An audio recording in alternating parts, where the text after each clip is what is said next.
Bonsoir à tous. L'information se poursuit sur Al-Oula, activité royale en ouverture de cette édition.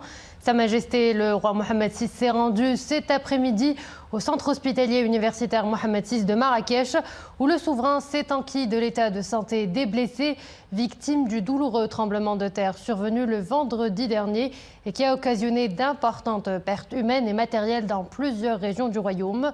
À cette occasion, Sa Majesté le roi Mohammed VI a bien voulu faire don de son sang. Les développements plutôt avec Nissane El Hamdaoui.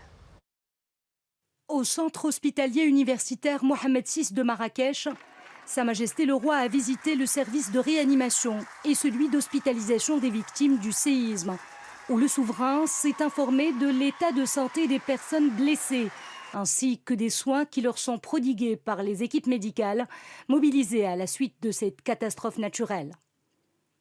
Cette initiative royale d'un grand soutien moral aux blessés et à leurs familles vient conforter les différentes initiatives et mesures prises conformément aux hautes instructions royales pour secourir, assister et accompagner les personnes affectées par le séisme d'Al-Haouz.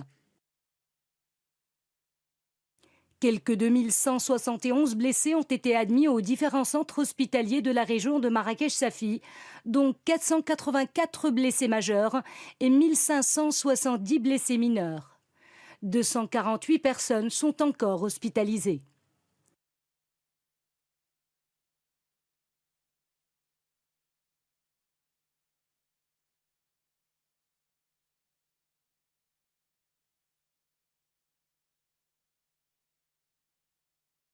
À cette occasion, Sa Majesté le roi Mohammed VI a bien voulu faire don de son sang. Un geste fort qui témoigne également de la bienveillance royale et exprime l'entière solidarité du souverain et sa totale compassion aux victimes et aux familles éplorées. La visite de Sa Majesté le roi au CHU Mohammed VI traduit la haute sollicitude dont le souverain entoure les victimes du séisme d'Al-Haouz et vient consacrer la symbiose qui existe entre Sa Majesté le roi et son peuple dans l'heure et le malheur, et qui permet au royaume du Maroc de gérer les crises du moment et d'entrevoir l'avenir avec enthousiasme et détermination.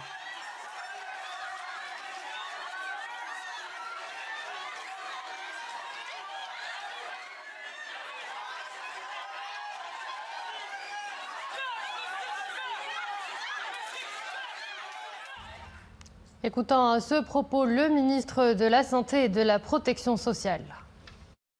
Ici, au CHU, nous avons pu traiter plus de 2700 blessés.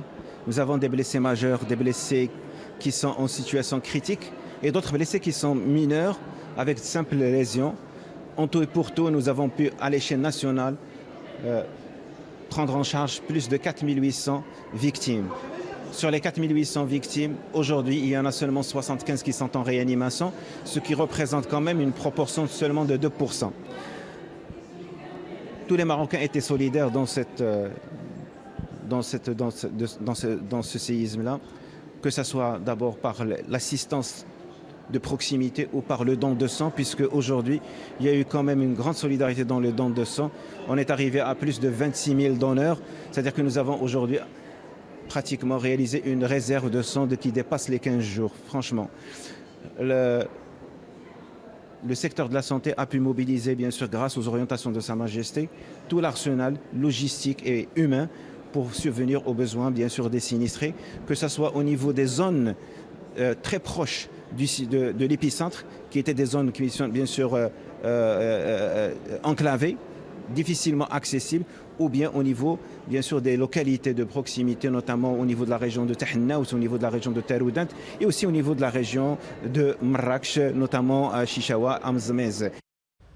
Accueilli avec moi ce soir sur le plateau Monsieur Amine Laridi, expert international en diplomatie économique et stratégie de développement. Monsieur Laridi, bonsoir. Bonsoir madame. Nous venons de le voir, Sa Majesté le roi au chevet des blessés. Ces images du déplacement royal sont éloquentes, émouvantes et riches en engagement, en enseignement.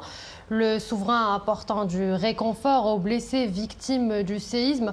C'est un témoignage fort de l'intérêt soutenu et de l'affection royale pour ces sujets. Effectivement, il n'y a pas plus éloquent que ces images. C'est des images qui ont réussi à tracer, à graver un sourire sur nos visages, qui étaient meurtris par la tristesse. Je profite d'ailleurs pour présenter mes excuses et, enfin, mes condoléances. Et nos condoléances à nous tous Marocains, aux familles des victimes. D'accord. Alors, la haute symbolique de cette visite, de cette proximité royale est initessante, elle est claire. Sa Majesté donne de son sang pour son peuple. Sa Majesté donne le modèle. Sa Majesté montre la voie. Il y a quelques jours, nous avons tous accompli la prière du Raïb, la prière par coutumance, en hommage aux morts et en hommage aux martyrs, en hommage aux victimes, suite à l'appel de Sa Majesté. Il y a quelques jours encore, nous voyons avec beaucoup d'intérêt, avec beaucoup de fierté en tant que Marocains et en tant que Marocains, nos forces armées royales, je dis bien nous, parce qu'ils sont les nôtres, sous le haut leadership et sous les hautes instructions de Sa Majesté le roi Mohammed VI, commandant et chef suprême, qui accomplissait des miracles sur le terrain, qui se déployait avec des moyens sans précédent en combattant en course contre le temps pour sauver ceux qui étaient encore sauvables et qui le demeurent encore et qui sont toujours sur le terrain. Nous avons aussi suivi avec beaucoup d'intérêt les hautes instructions de Sa Majesté exprimées dans un haut communiqué du cabinet royal qui donnait des instructions, qui donnait des hautes orientations aux hommes d'État, aux différents responsables, mais à nous tous aussi Marocains. Établissons les priorités sur le terrain. Nous orientons sur quelles sont ces priorités. Le don de sang, l'eau, les tentes, les équipements, la nourriture, l'eau, tout ce qu'il fallait en fait préparer sur le terrain. Et l'appel a été suivi non seulement par les hauts responsables, l'appel a également été suivi par le peuple marocain qui s'est mobilisé. Parce que si ce sont des moments de deuil, oui. Si ce sont des moments de tristesse, oui, mais c'est aussi des moments de mobilisation de tout le peuple marocain autour de son roi pour justement sauver ceux qui sont à sauver, porter les secours aux victimes, ceux qui ont perdu leur maison, qui sont sans abri en ce moment, ceux qui sont blessés, mais également pour rebâtir ce qu'il y a à rebâtir et pour que la vie reprenne en mieux. Monsieur Laridi, je vous remercie. Je vous propose de rester avec nous. Nous allons tout de suite prendre la direction des communes sinistrées où les opérations de sauvetage se poursuivent. Une course contre la montre est engagée pour secourir, évacuer et prendre en charge les blessés. Des opérations d'une extrême délicatesse, elles sont menées 24 heures sur 24 par des équipes multidisciplinaires. Zakaria Moukinbillah. Un hélicoptère des forces armées royales effectue des rotations incessantes pour acheminer les aides dans les zones dévastées. Denrées alimentaires, couvertures, médicaments, vêtements, des produits de première nécessité pour les populations sinistrées dans la région d'El Haouz. Une course contre la montre pour subvenir aux besoins les plus pressants des sinistrés sur l'ensemble des zones touchées. Sous les décombres, les secouristes déploient des efforts harassants pour sortir les victimes coincées dans les gravats.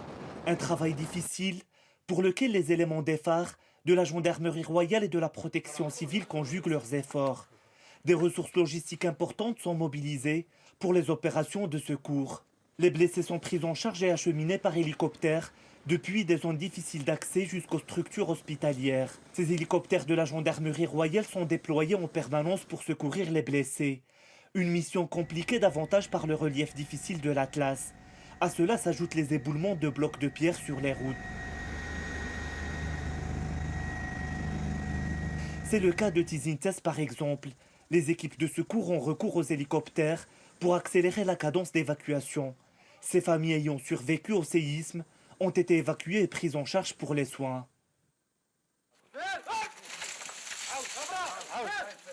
Sous les décombres, les recherches se poursuivent. Les secouristes tentent d'accélérer les recherches pour retrouver d'éventuels survivants et offrir des abris aux milliers de familles qui ont perdu leur maison. 2 hôpitaux militaires de campagne sont installés à Tafingoul dans la province de Taroudant et à Asni dans la province d'El Haouz, dont différentes spécialités médicales et chirurgicales. Des équipes médicales et paramédicales soignent et prennent en charge les blessés de ces terribles catastrophes naturelles.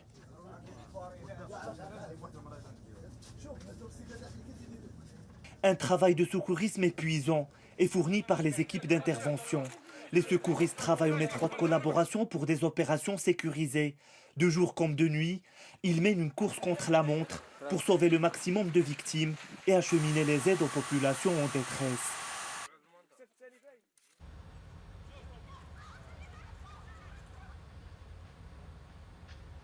Monsieur Laridi, l'expérience et le professionnalisme des forces armées royales et de tous les corps déployés sur le terrain en matière de gestion des crises et des catastrophes naturelles est cité en exemple.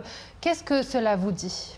Déjà, un sentiment de fierté pour nous tous Marocains de voir ce que nos vaillantes forces armées royales, sous les hautes instructions du chef suprême Sa Majesté Allah Insro, sont en train d'accomplir, et depuis les premières minutes, depuis les premiers instants, de cette catastrophe naturelle, de ce séisme, qui, je le rappelle, est l'un des plus importants, sinon le plus important qu'a connu le Maroc récent. Il faut remonter jusqu'à 1755 pour avoir un séisme avec une plus grande ampleur.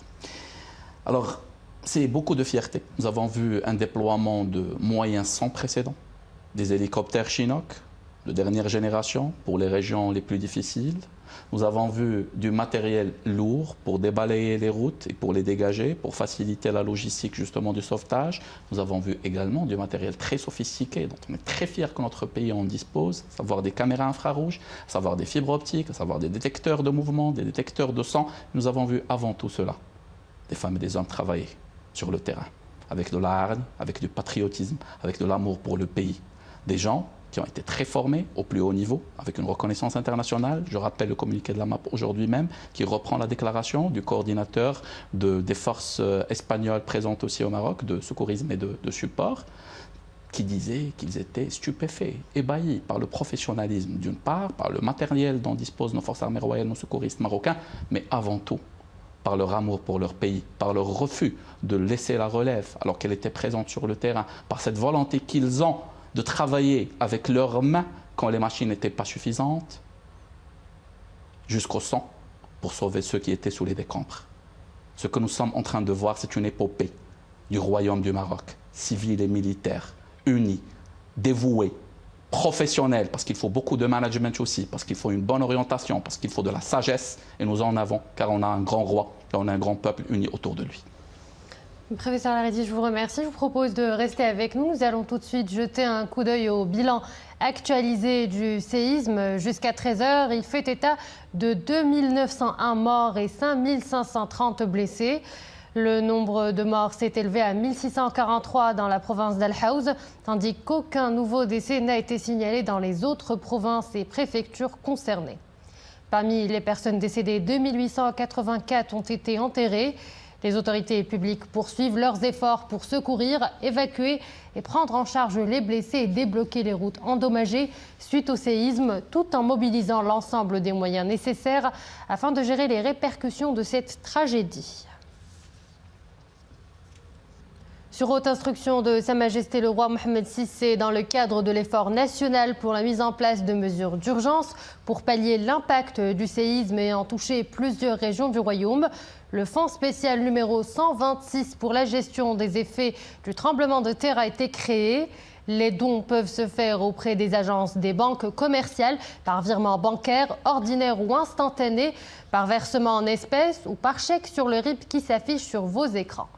Pour les virements à partir de l'étranger, ils seront émis à l'IBAN du bénéficiaire qui s'affiche également sur vos écrans.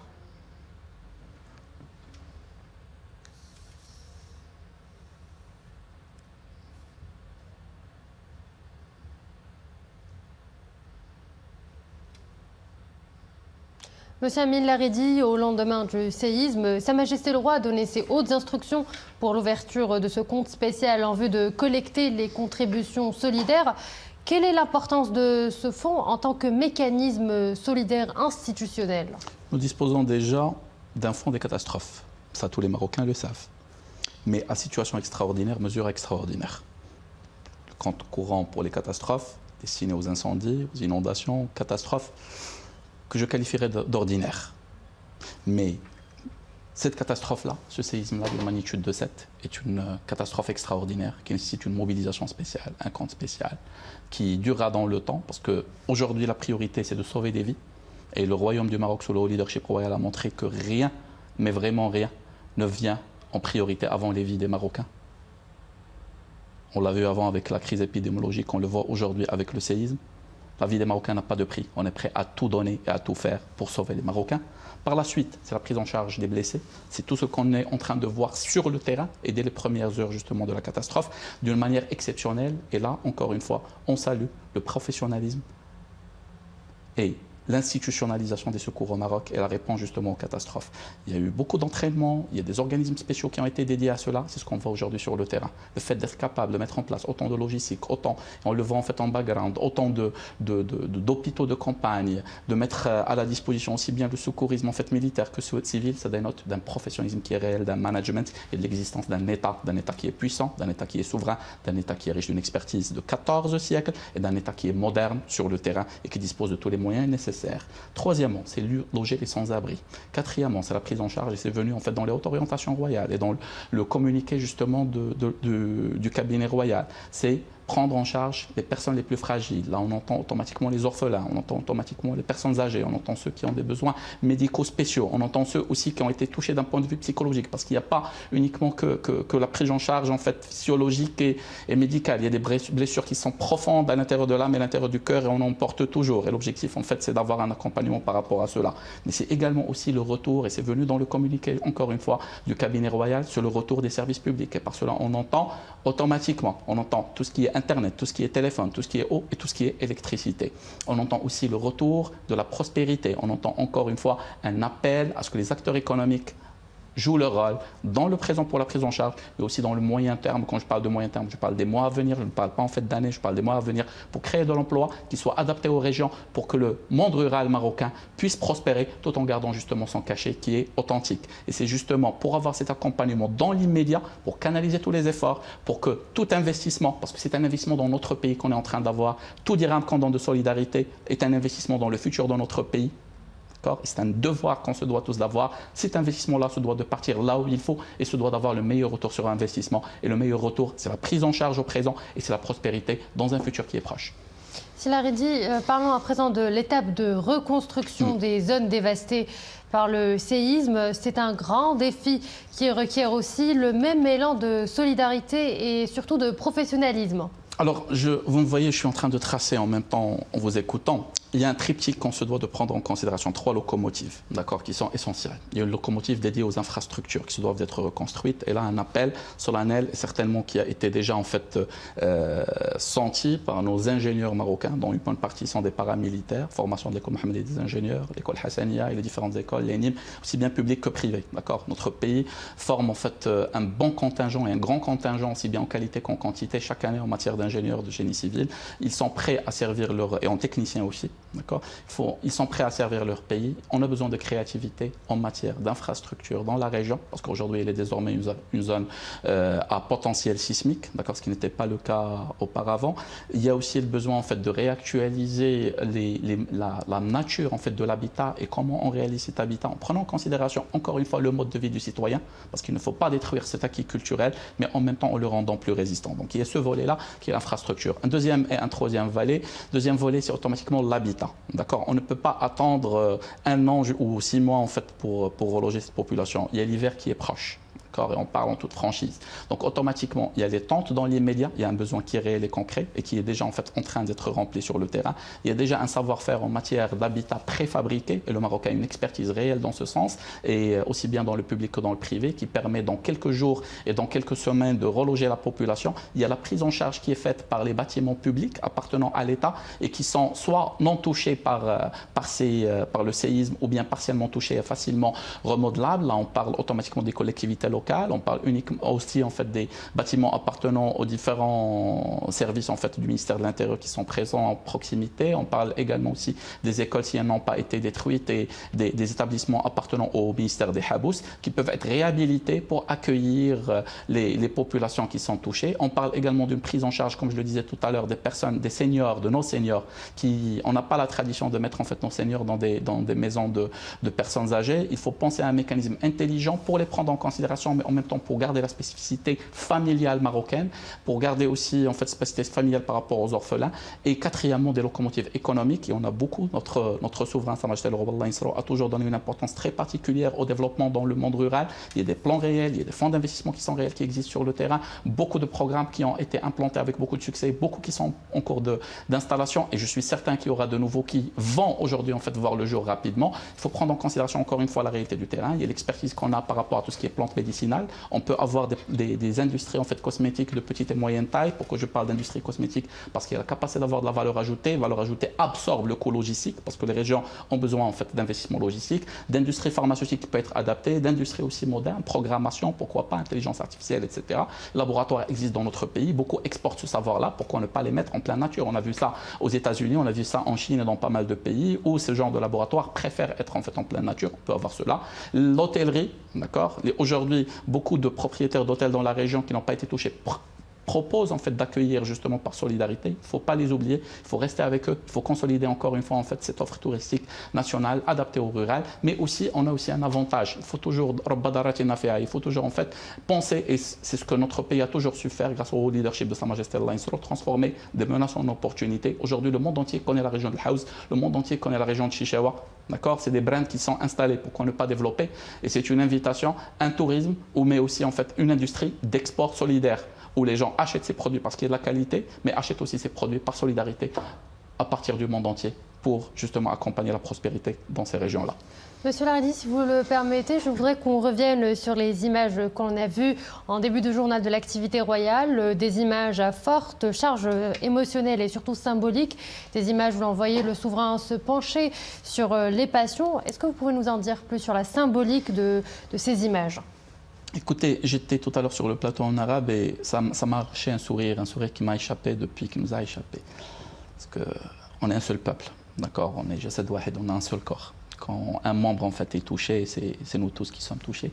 Un sourire qui nous échappait depuis quelques jours et pourtant on l'a vu.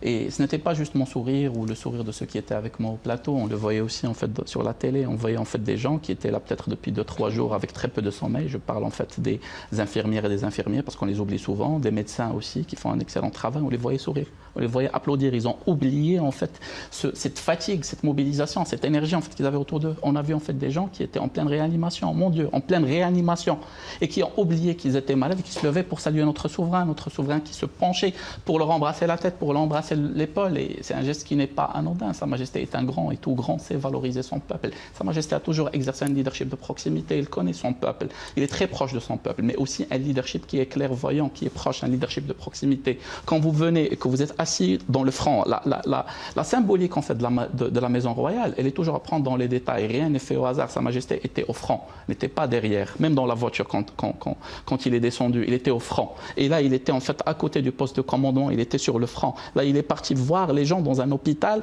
qui a été aménagé spécialement. On n'a pas l'impression que c'est le cas. On a l'impression que c'est un hôpital qui existe depuis des années peut-être, d'accord? Mais c'est un équipement qui s'est fait dans les quelques heures et qui a été bâti dans quelques heures. On a de l'honneur et l'orgueil d'avoir un roi pareil, d'avoir un si grand roi, un roi qui est clairvoyant, qui est proche de son peuple, mais aussi un véritable chef d'État qui, quand il donne en fait ses instructions, c'est fait avec beaucoup de sagesse, c'est fait avec beaucoup de professionnalisme, c'est fait avec une véritable en fait connaissance du terrain, mais c'est fait aussi avec tout un drill. C'est un État qui est là.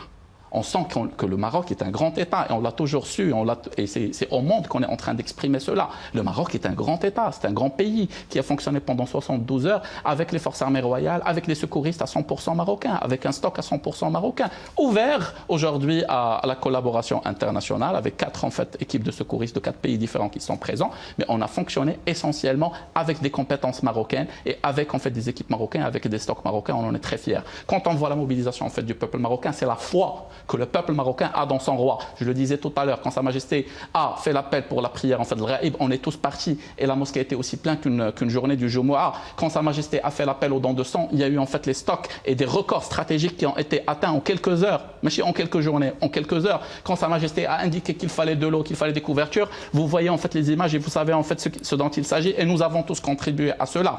Quand Sa Majesté a fait l'appel pour que tout le monde se mobilise, tout le peuple marocain s'est mobilisé parce qu'il a de la foi en son roi, parce qu'il a de la foi en son pays, parce qu'il a de la foi en lui-même, en sa capacité à relever les défis. Nous sommes un grand peuple, nous Nous sommes un véritable grand peuple, uni autour de son roi, et toujours en fait unis dans les moments de gloire, mais unis aussi dans les moments de défi. Autre image à forte charge symbolique, c'est l'image où l'on voyait Sa Majesté donner de son sang. Est-ce que vous pouvez nous la commenter? Écoutez, je le disais vraiment au tout début, je vous ai dit que c'est une image qui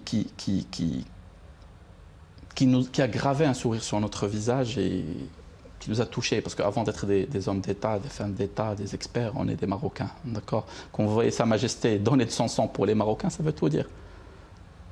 Ça veut tout dire. Vous passez avant tout. Il n'y a pas plus fort en leadership que la proximité.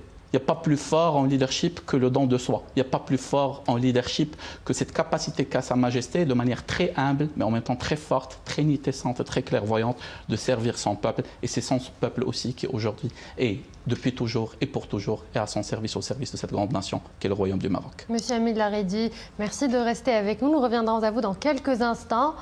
Et face à l'épreuve et dans la foulée du tremblement de terre qui a frappé la région d'Al Haouz, un magnifique élan de solidarité et d'entraide a immédiatement pris corps pour venir en aide aux sinistrés et à leurs familles. La machine solidaire s'est mise en mouvement. Couverture, médicaments, tentes et aliments de première nécessité sont collectés et acheminés aux zones sinistrées. À Casablanca, c'est un reportage de Mustafa Ouddal, Leila Asli avec Zakaria Mouqin-Billah.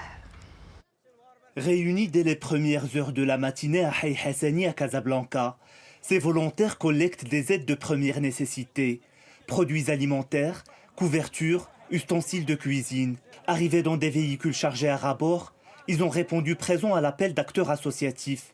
Tous se sont retrouvés au niveau de ce point de rassemblement où chacun a apporté sa contribution. Une belle démonstration de la solidarité citoyenne en action. J'ai voulu participer à cette action de solidarité avec les victimes du séisme de la région d'El Haouz. J'appelle tous à contribuer à ces actions d'entraide. C'est symbolique, mais ça peut aider. Tout un chacun est invité à faire de même.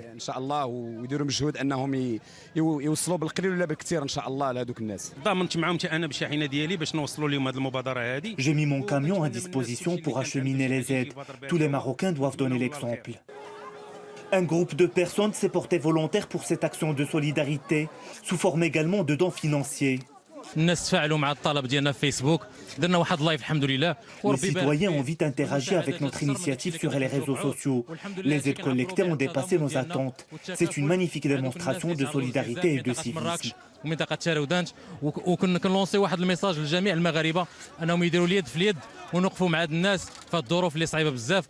Dans les 4 coins du royaume, on ne compte plus les initiatives citoyennes, de l'acheminement des aides jusqu'aux contributions financières et aux interminables files d'attente devant les centres de transfusion sanguine. L'élan de solidarité nationale se déploie avec éclat.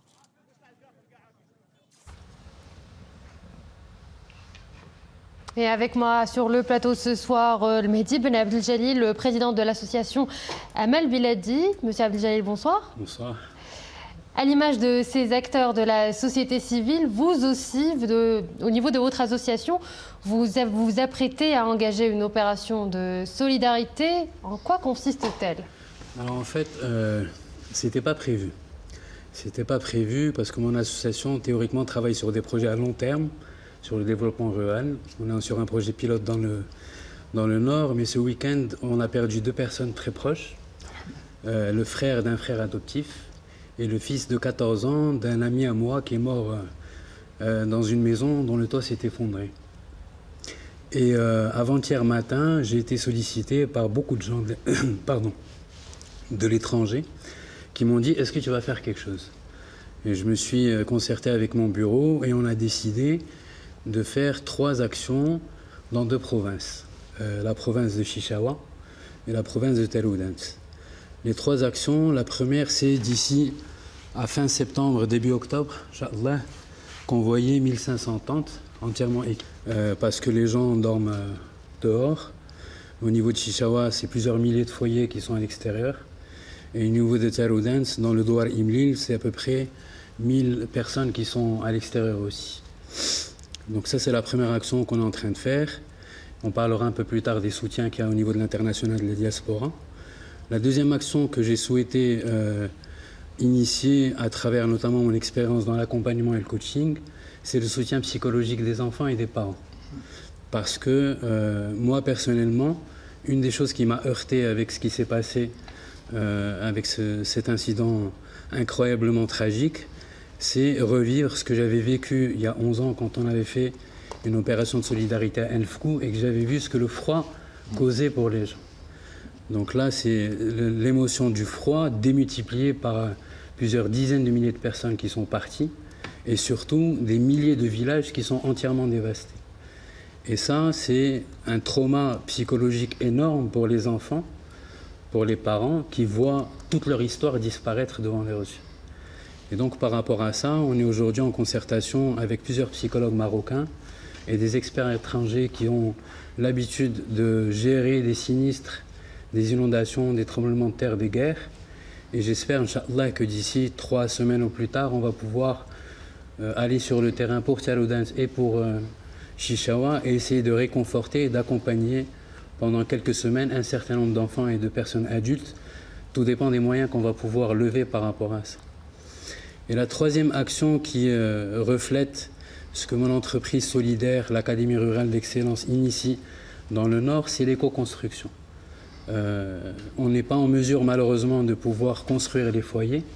Par contre, quelque chose d'extrêmement symbolique pour mon équipe, c'est de reconstruire 3 écoles dans 3 villages, 3 orphelinats dans 3 villages, parce qu'il y a beaucoup d'enfants qui ont perdu leurs parents.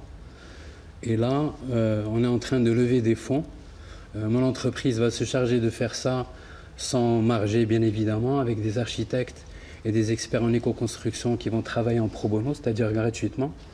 Et l'autre engagement, c'est qu'on va former une coopérative sur place, dans chacune des 2 provinces, de jeunes qui ont l'habitude de travailler la construction, mais là qui vont apprendre le métier d'éco-construction pour pouvoir construire avec nous ces bâtiments et par la suite être amenés à être sollicités pour leur village ou d'autres villages. Monsieur Ben Abdeljalil, vous nous parlez de construction. C'est un chantier colossal que de reconstruire des zones entièrement dévastées. De quelle manière allez-vous vous organiser, surtout en termes de coordination et de préparation ?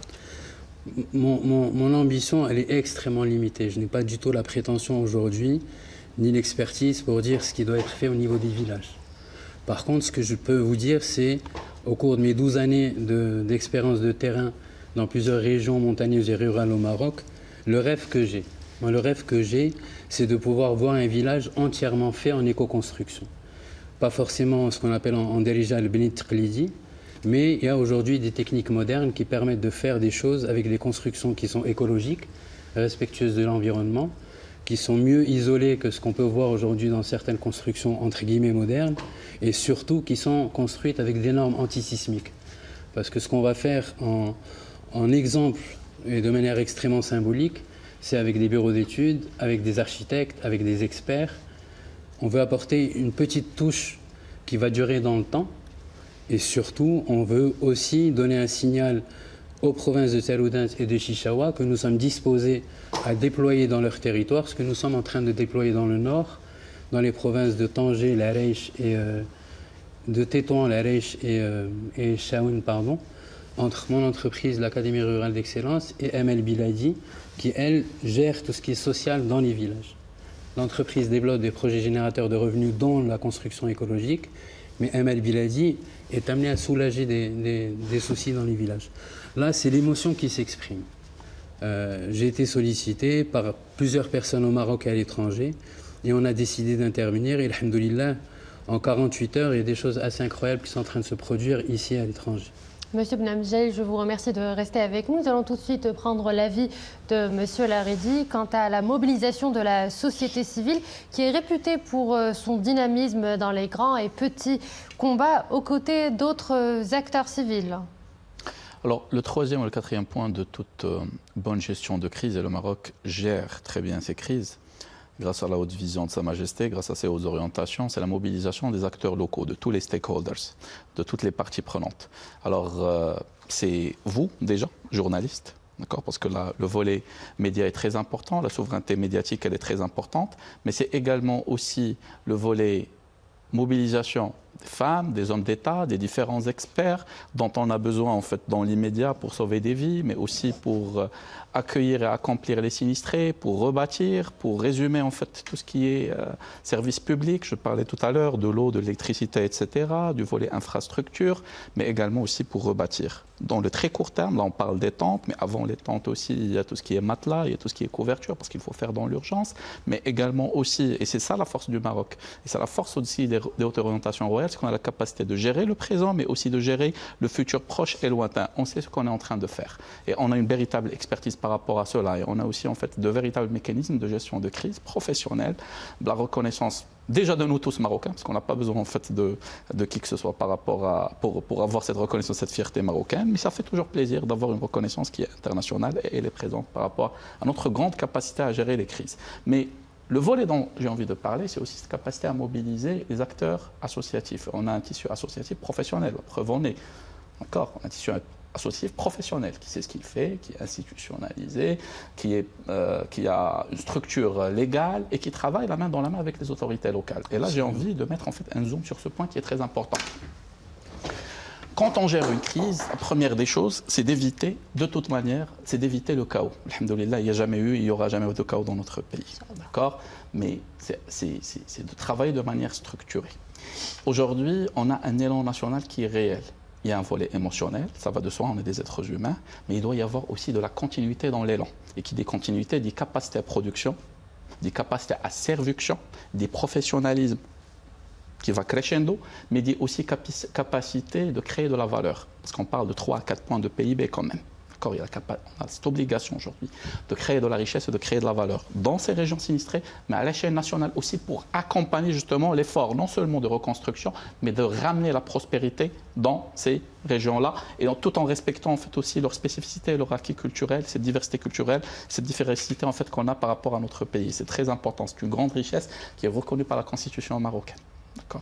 Donc, automatiquement, parlant de cela, nos acteurs nationaux aujourd'hui, on se doit de travailler en concertation avec la Fondation Mohamed V, avec le ministère de l'Intérieur et les différents ministères de la tutelle dans le ministère de la Santé.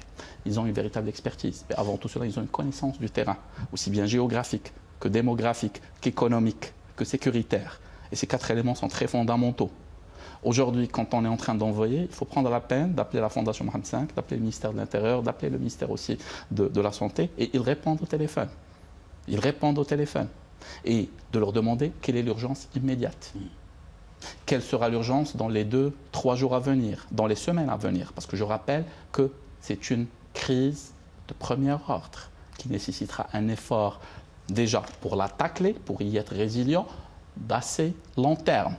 Et que la reconstruction prendra son temps. Et donc, ce qu'on produit aujourd'hui comme effort se doit de le rester. Et donc, il doit y avoir des mécanismes de production et de support. Aujourd'hui, quand je parlais en fait tout à l'heure à la Fondation Mohamed V avant de venir, déjà, ils sont à un autre niveau d'anticipation. Ils ont déjà en fait loué un ensemble de stocks pour préparer en fait l'accueil des différentes aides, notamment les produits périssables.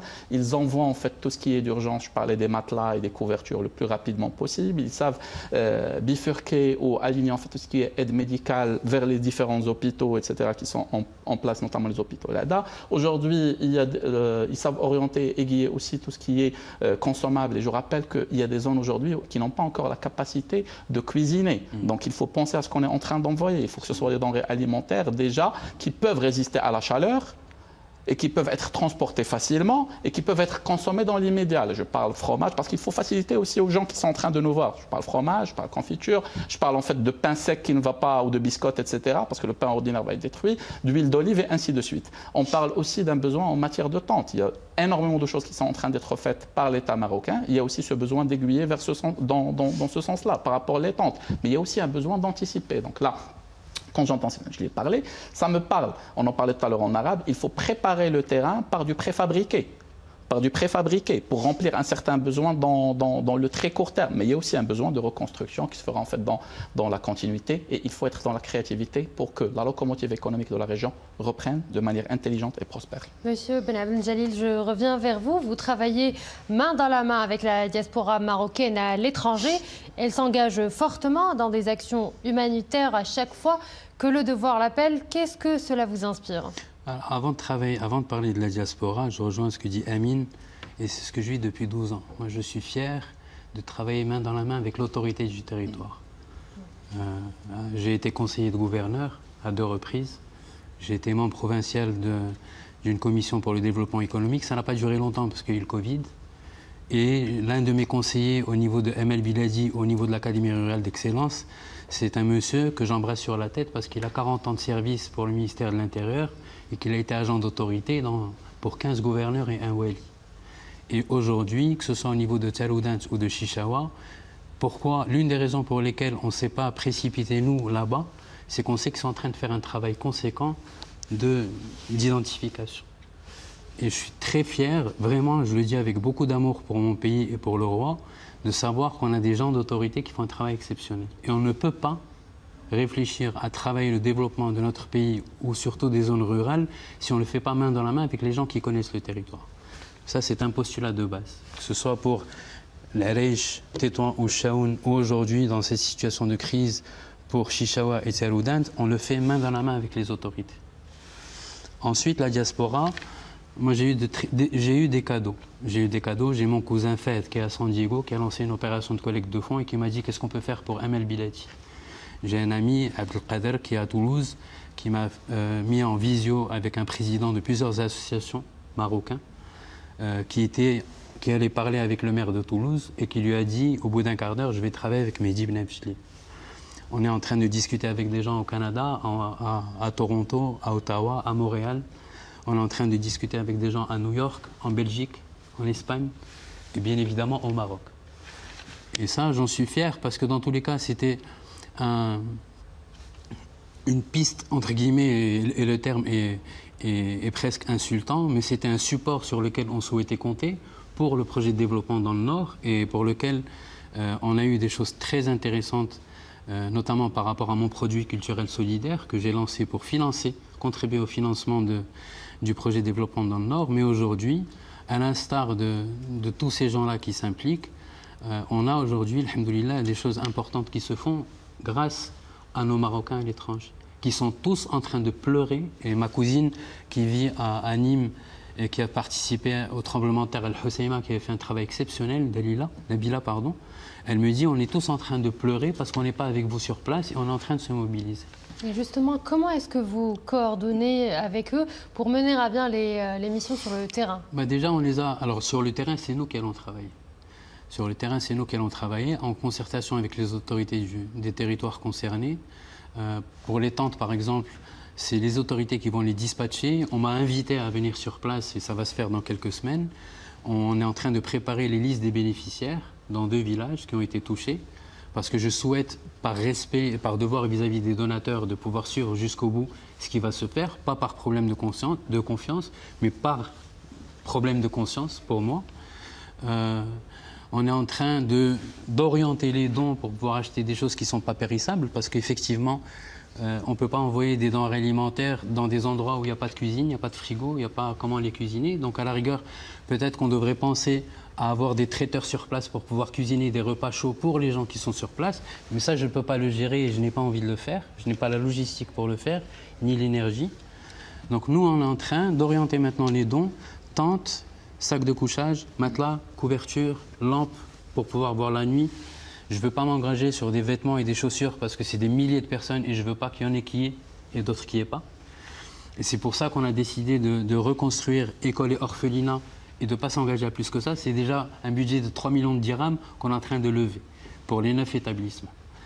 Donc, à notre niveau, il y a une très belle histoire qui est l'histoire du colibri, où il y a un incendie dans un endroit, tous les animaux de la forêt s'en vont, et un petit colibri, c'est un oiseau, qui va chercher de l'eau et qui jette une goutte dans l'incendie. Il y a un animal qui vient et lui dit « Mais qu'est-ce que tu fais? Ça ne sert à rien ce que tu es en train de faire. » Et lui dit « Non, je fais ma part. » Voilà. Nous, on est en train de faire notre part. Et on souhaite que cette part soit aussi pérenne que possible dans le temps. Et la symbolique pour nous de construire une école, et j'espère, Inch'Allah, pouvoir avoir un OK officiel de la délégation provinciale et du ministère, parce que je ne peux pas me permettre de faire quelque chose sans avoir leur OK. Mais voilà, c'est un appel que je lance aujourd'hui sur la chaîne. L'orphelinat, pour moi, c'est primordial. Et on est en train aussi de réfléchir à l'équipement de l'école et de l'orphelinat et de payer quelqu'un au minimum pendant 1 an pour pouvoir gérer l'orphelinat. Voilà. Monsieur Benabel Jalil, je vous souhaite un très bon courage. Merci. Et je rappelle que vous êtes président de l'association Amal Biladi. L'espoir de mon pays et notre signature, c'est chaque village est une source d'espoir. Merci d'avoir été Merci l'invité à vous. du journal. Merci beaucoup. Un impressionnant et admirable élan de solidarité se reflète aussi de votre générosité. Vous étiez en effet des milliers à affluer vers les centres de transfusion sanguine du Royaume.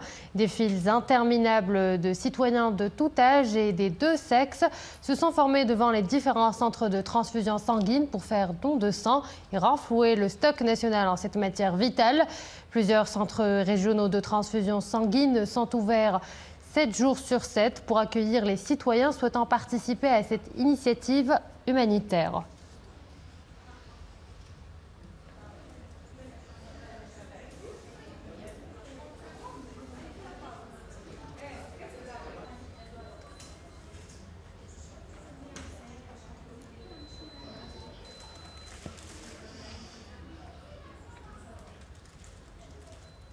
Braquons les projecteurs sur une autre forme de solidarité internationale.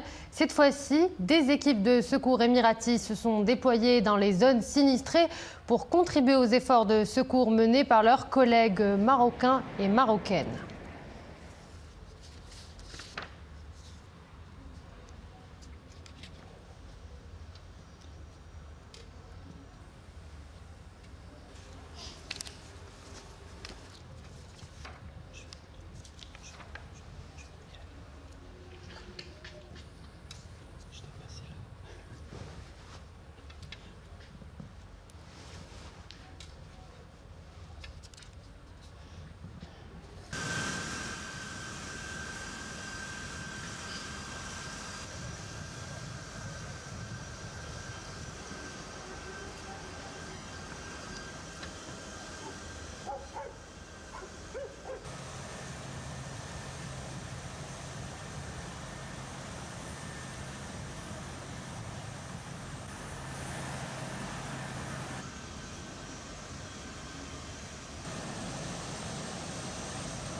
Je vous rappelle à présent le bilan actualisé du séisme. Jusqu'à 13h, il fait état de 2901 morts et 5530 blessés.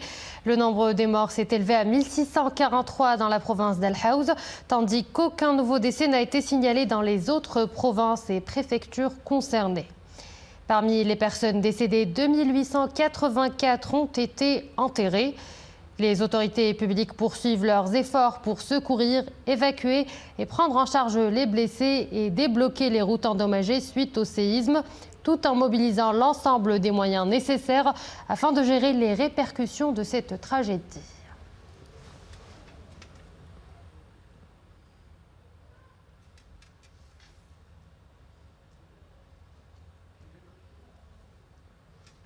Je vous rappelle à présent que Sa Majesté le roi Mohammed VI s'est rendu cet après-midi au centre hospitalier universitaire Mohammed VI de Marrakech, où le souverain s'est enquis de l'état de santé des blessés, victimes du douloureux tremblement de terre survenu le vendredi dernier et qui a occasionné d'importantes pertes humaines et matérielles dans plusieurs régions du royaume. À cette occasion, Sa Majesté le roi Mohammed VI a bien voulu faire don de sang. Les développements avec Nisrine El-Hamdaoui. Au centre hospitalier universitaire Mohammed VI de Marrakech, Sa Majesté le roi a visité le service de réanimation et celui d'hospitalisation des victimes du séisme, où le souverain s'est informé de l'état de santé des personnes blessées, ainsi que des soins qui leur sont prodigués par les équipes médicales mobilisées à la suite de cette catastrophe naturelle. Cette initiative royale d'un grand soutien moral aux blessés et à leurs familles vient conforter les différentes initiatives et mesures prises conformément aux hautes instructions royales pour secourir, assister et accompagner les personnes affectées par le séisme d'Al-Haouz. Quelques 2171 blessés ont été admis aux différents centres hospitaliers de la région de Marrakech-Safi, dont 484 blessés majeurs et 1570 blessés mineurs. 248 personnes sont encore hospitalisées.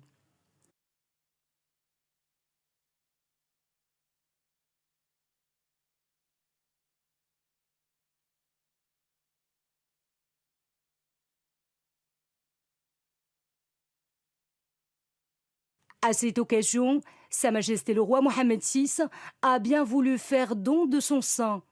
Un geste fort qui témoigne également de la bienveillance royale et exprime l'entière solidarité du souverain et sa totale compassion aux victimes et aux familles éplorées.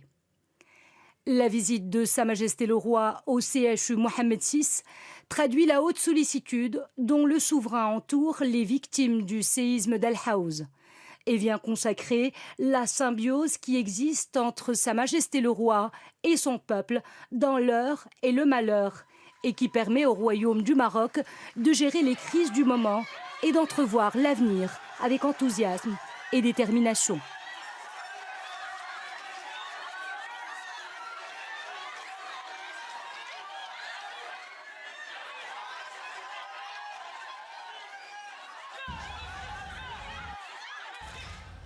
Merci à vous de nous avoir suivis. Tout de suite, l'information se poursuit sur Haloula en langue arabe en compagnie de Latifa Ben Halima.